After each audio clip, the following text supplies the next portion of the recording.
Hey, good evening, everyone, and welcome back to Answers on Eschatology. My name is Dan Derry, and I am the president of the Institute of Fulfilled Eschatology.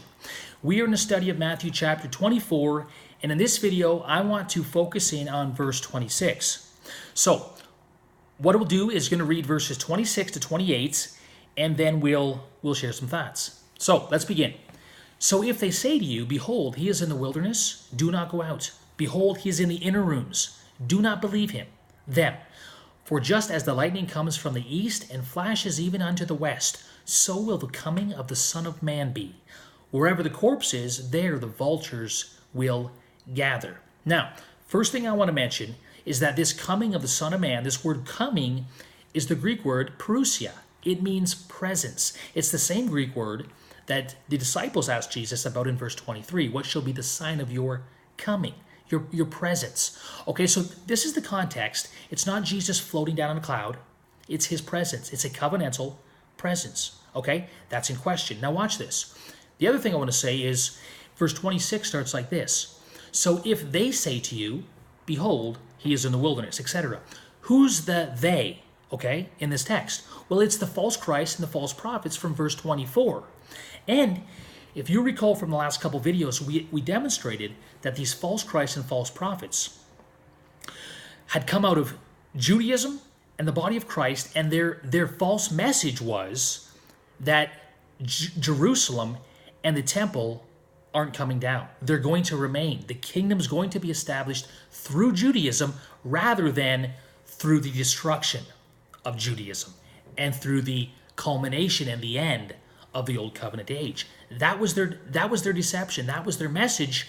And they continue that, okay, by telling Israel to go to the wilderness, to look to the wilderness, to look to the inner rooms for this presence, for this coming of the Lord. And that is the same message, okay? I'm going to demonstrate this. I'm going to try to. That's the same message as saying the temple's not coming down. That's the same message as saying the end of the age isn't upon us. We're going to be delivered. God's going to deliver us, and he's going to do it through his presence in the wilderness or his presence in the inner rooms. We're going to get to this in the next couple videos. What I want to share with you in this video is the first half of verse 26, okay, concerning the wilderness. Now, both the wilderness and the inner rooms, these are Jewish motifs. These are Jewish themes, okay, that these false Christs and false prophets are using and are bringing about, okay? The first one, which we're going to focus on right now, is the wilderness. So these false Christs and false prophets are going to come and say, behold, he, that is his presence, is in the wilderness. Go with me to Exodus chapter 3. I want to show you the significance of these false Christs and false prophets telling Israel to look to the wilderness for the presence of Jehovah. Watch this. Exodus 3, 17 and 18.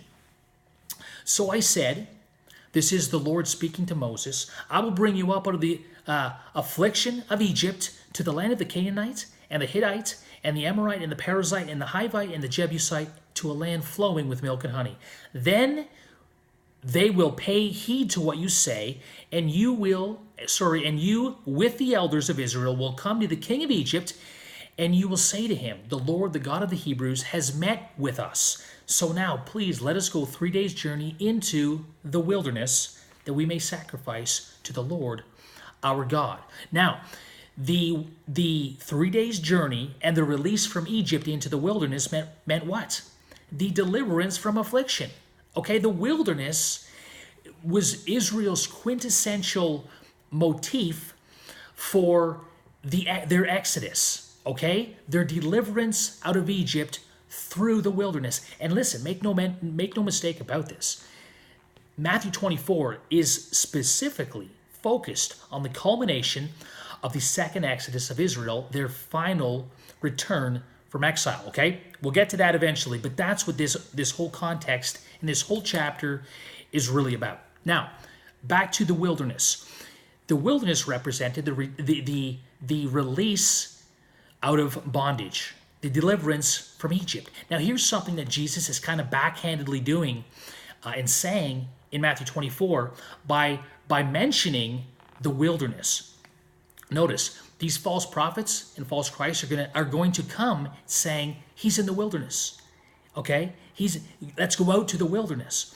Well, the exodus into the wilderness, that deliverance into the wilderness, was the deliverance out of the bondage of Egypt. Jesus is backhandedly saying, they're going to be saying, let's get out of Egypt. Okay? Let's go out of Egypt and meet the Lord in the wilderness. Listen, this becomes a doctrine that Paul and some of the other apostles developed throughout the New Testament, is that, and Jesus himself, by the way, is that Jerusalem becomes Egypt. They become the place of bondage. They become the enslaver of the covenant people. That's Galatians chapter 4, 3 and 4 specifically.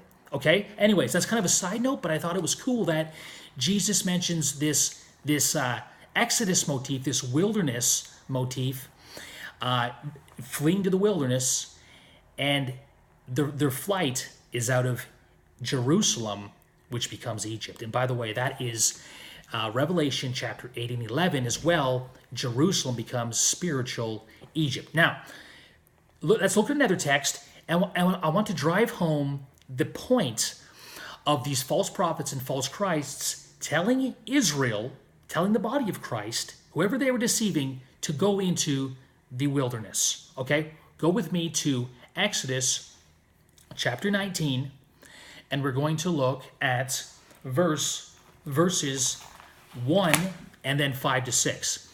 Watch this. In the 3rd month, after the sons of Israel had gone out of the land of Egypt, on that very day they came into the wilderness of Sinai. So this is the context. They are now in the wilderness. And watch what takes place in the wilderness. Verse 5.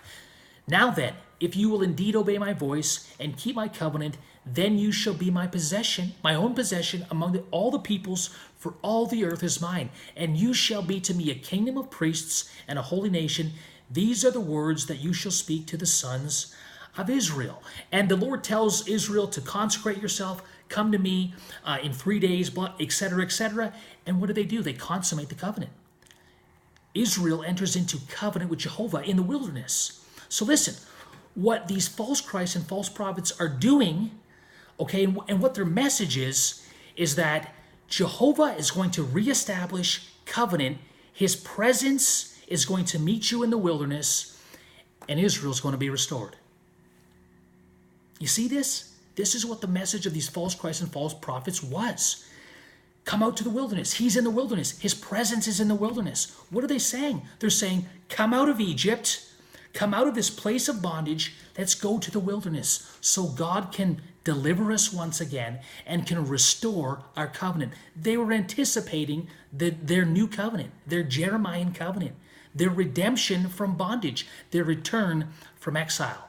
And this is the message, as demonstrated again, of the false Christ and the false prophets in the 1st century that they were bringing. They were saying to their nation and to those in the body of Christ who could be deceived, he's in the wilderness.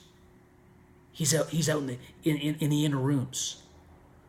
They were telling Israel, they were deceiving Israel into believing that Jehovah was going to physically and nationally restore their nation and enter into covenant and establish the kingdom in that sense, in that manner, in a physical, geographical, old covenant form.